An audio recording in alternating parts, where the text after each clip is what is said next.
Protecting the integrity of the profession is really kind of a mantra that runs through all of us. I think that the commitment that we make when we graduate dental school is to be guardians of the profession.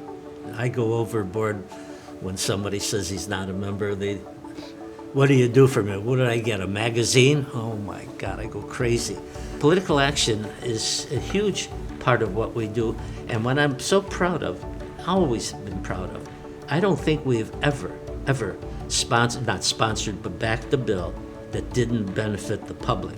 It wasn't a bill that made us whole or made us more profitable. We backed up the public's safety, we backed up the public's health. I think that is just absolutely remarkable.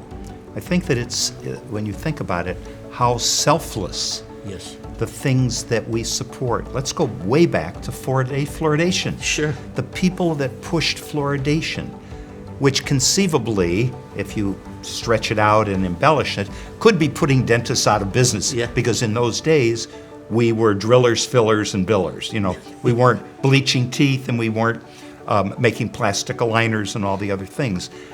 But we supported fluoridation because it was for the greater good, because we took the high road, and it wasn't going to benefit the bread and butter fillings that we were doing every day in those days.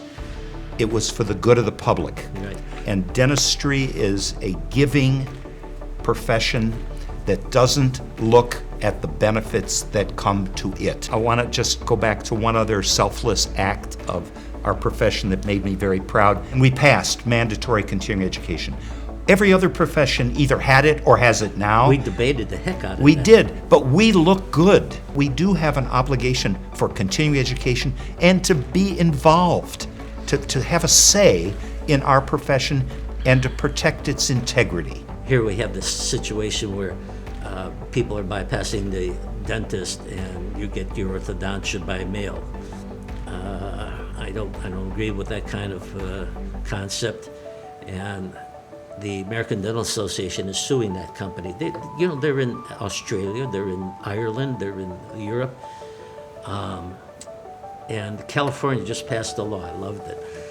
The patient must be examined by the dentist with a license in that state.